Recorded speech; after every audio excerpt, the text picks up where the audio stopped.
আরেকটি প্রশ্ন হলো, জুমার খুতবা চলাকালীন কথা বললে কি ওই দিনের আমল নষ্ট হয়ে যাবে? জুমার খুতবা চলাকালীন কথা বলা নিষেধ, এ ব্যাপারে সকল ফুকায়ে কেরাম একমত। সুতরাং জুমার খুতবা চলাকালীন কোনো কথা বলা যাবে না। রাসূলুল্লাহ সাল্লাল্লাহু আলাইহি ওয়াসাল্লামের একটি হাদিস আছে, ইদা হাদারাল ইমাম ফালা সলাতা ওয়ালা কালাম। যখন ইমাম সাহেব নামাজের জন্য চলে আসলো তখন কথা বলা, নামাজ পড়া সব কিছুই বন্ধ। এটা হলো একটা হাদিস। এর বাহিরে রাসূলুল্লাহ সাল্লামের আরও হাদিস রয়েছে। বুখারী শরীফের 934 নম্বর হাদিস, যেখানে রাসূলুল্লাহ সাল্লাম বলছেন, ইদা কুলতা লি সাহিবিকা ইয়াউমাল জুমআতি আনসিত ওয়াল ইমামু ইয়াখতুবু ফাকাদ লাগাউতা। যখন তুমি জুমার নামাজে এসেছো, জুমার জন্য খতিব সাহেব খুতবা দিচ্ছেন, এমত অবস্থায় তোমার পাশে কেউ কথা বলছে, তুমি তাকে বললে চুপ করো।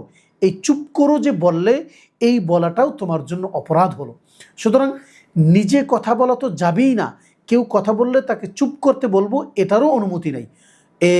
এই বিষয়গুলো যখন সামনে আসে, এছাড়াও রাসূলুল্লাহ সাল্লাল্লাহু আলাইহি ওয়াসাল্লামের আরেকটা হাদিস রয়েছে, এক সাহাবী জুমার খুতবার সময় তার পাশের সাহাবীকে জিজ্ঞাসা করছিলেন যে এই আয়াতটা কবে নাজিল হয়েছে।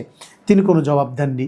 নামাজের পরে তিনি তাকে বললেন যে তুমি যা আমাকে এই কথাটা বলেছিলা, এর মাধ্যমে আজকের জুমার সকল সওয়াব তোমার নষ্ট হয়ে গিয়েছে, তোমার আমলনামায় শুধু ওইটার গুণেই লেখা হয়েছে, জুমার সকল সওয়াব নষ্ট হয়ে গিয়েছে। সাহাবী তো ভয় পেয়ে গেলেন, ঘাবড়ে গেলেন, দৌড় দিয়ে রাসূলুল্লাহ সাল্লাল্লাহু আলাইহি ওয়াসাল্লামের কাছে গেলেন, গিয়ে জিজ্ঞেস করলেন, ইয়া রাসূলুল্লাহ, আমি তো এরকম একটু কথা বলছিলাম, অমুকে আমাকে এই কথা বলেছে, এ ব্যাপারে আপনার কি বক্তব্য? তখন রাসূলুল্লাহ সাল্লাল্লাহু আলাইহি ওয়াসাল্লাম বললেন যে সদাকা, তিনি সত্য কথা বলেছেন। তো এই যে একটা হাদিস রয়েছে, এই 2-3টা হাদিস আমি আপনার সামনে পেশ করলাম, এর দ্বারা বিষয়টা পরিষ্কার যে জুমা চলাকালীন সময়ে, খুতবা চলাকালীন সময়ে কথা বলা এটা গুনাহের কাজ, এবং এর মাধ্যমে ওই দিনের জুমার যে ফজিলত, জুমার যে সওয়াব, এগুলো সব নষ্ট হয়ে যায়। শুধু জোহরের নামাজ আদায় হয়েছে এতটুকুন মর্মে আমল নামায় চলে আসে, বাকি সব কিছু বরবাদ হয়ে যায়। এজন্য খুতবা চলাকালীন সময় কিছুতেই কথা বলা যাবে না। আল্লাহ তাআলা আমাদেরকে সতর্ক হওয়ার তৌফিক দান করে।